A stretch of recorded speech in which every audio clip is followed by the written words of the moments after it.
In a time long ago, when the world was still young and the earth was filled with people, the hearts of men grew corrupt. Violence spread like wildfire, and wickedness became the norm.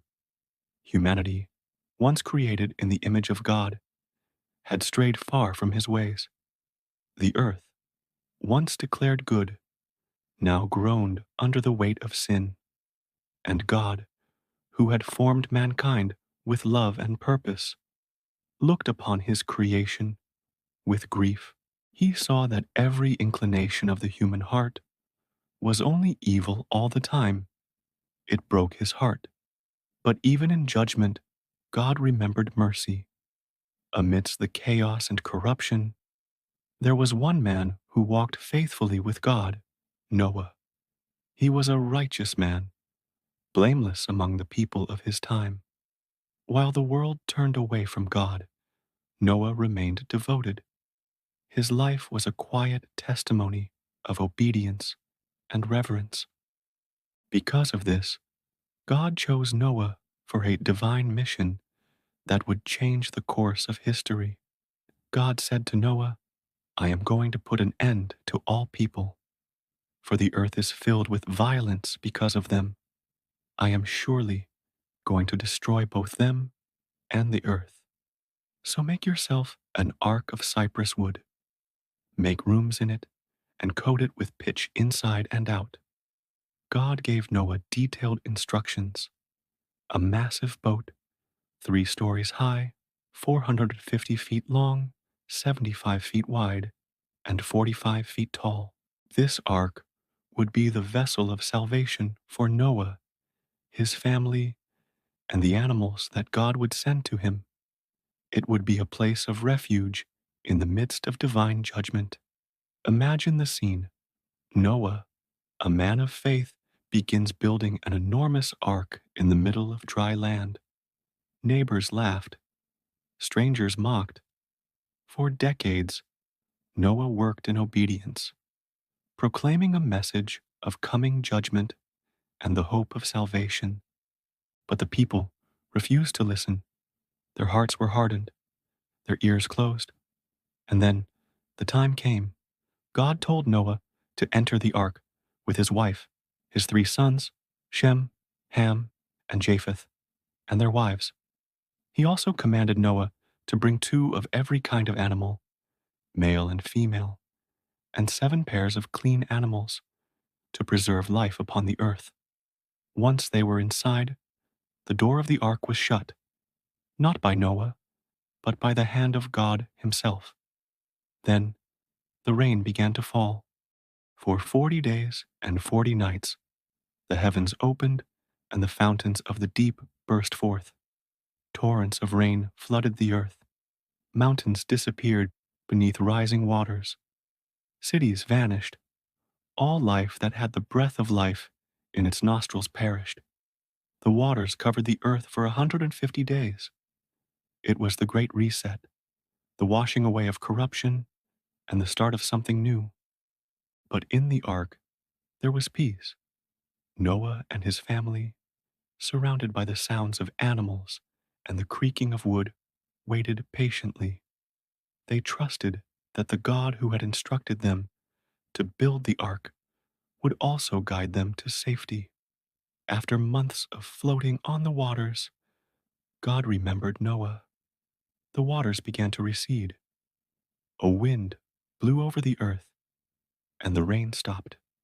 Slowly, the ark came to rest on the mountains of Ararat.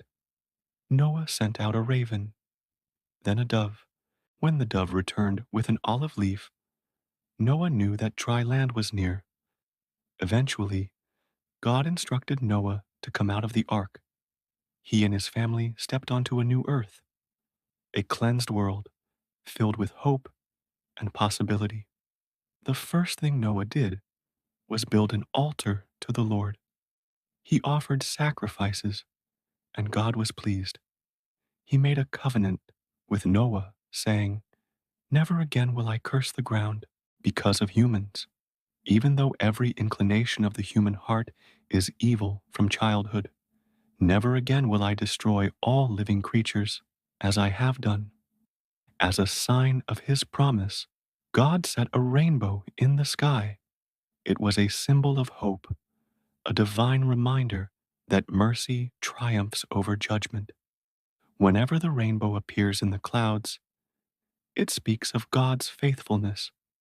The story of Noah's Ark is more than a tale of animals and a boat.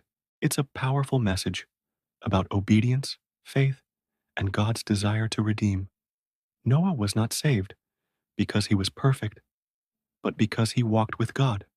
In a world that had lost its way, he listened, obeyed, and trusted. There are moments in our lives when we feel surrounded by storms, chaos, loss, confusion. Sometimes we feel like the floodwaters are rising and there's no place to stand. But the story of Noah reminds us that God always provides an ark.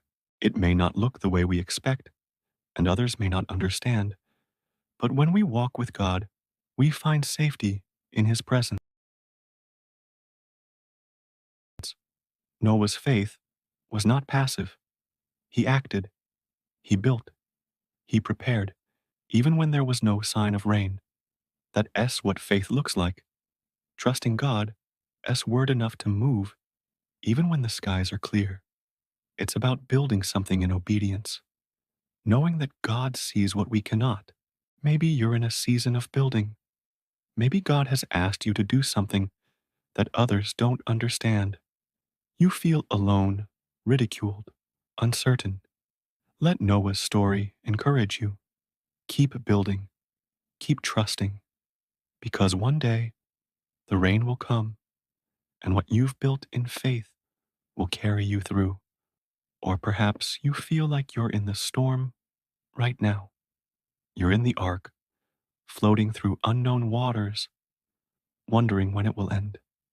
Be still. God has not forgotten you, just as He remembered Noah. He remembers you. He's working behind the scenes. The waters will recede, the skies will clear. A new beginning is coming. And when you step out of the ark, build an altar, worship, give thanks, and look for the rainbow. Because God always keeps His promises. The story of Noah and the ark is a call to walk faithfully with God, to build even when it's hard, to trust even when the storm rages. It's a reminder that obedience saves, that God's plans are bigger than our understanding, and that He is a God of new beginnings. Noah's story also teaches us about legacy. His obedience didn't just save his own life, it saved his family and ensured the continuation of humanity. Your walk with God has the power to bless generations beyond your own. What you do in faith today can impact countless lives tomorrow. Don't underestimate the ripple effect of a faithful life. Furthermore, the ark is a picture of Christ. Just as the ark was the only means of salvation during the flood, Jesus is the only way to salvation today. Those who entered the ark were safe from judgment. Those who enter into a relationship with Christ are safe from eternal separation from God. The ark was made of wood and covered in pitch to seal it from destruction. Christ carried a wooden cross, sealing our salvation with His blood. Every detail in Noah's story points us to the greater redemption found in Jesus. Let this truth sink deep. You are not forgotten. You are seen by the God who remembered Noah. When the storms of life surround you, anchor your soul in His faithfulness. When you're called to build something no one else understands, know that God is working through your obedience. If this story stirred your heart, share it with someone who needs hope. Leave a comment. What ark is God asking you to build? What storm are you trusting Him through? Let's encourage one another in faith. And don't forget to subscribe for more inspiring Bible stories that bring God's Word to life. May you find shelter in His promises and courage in your calling.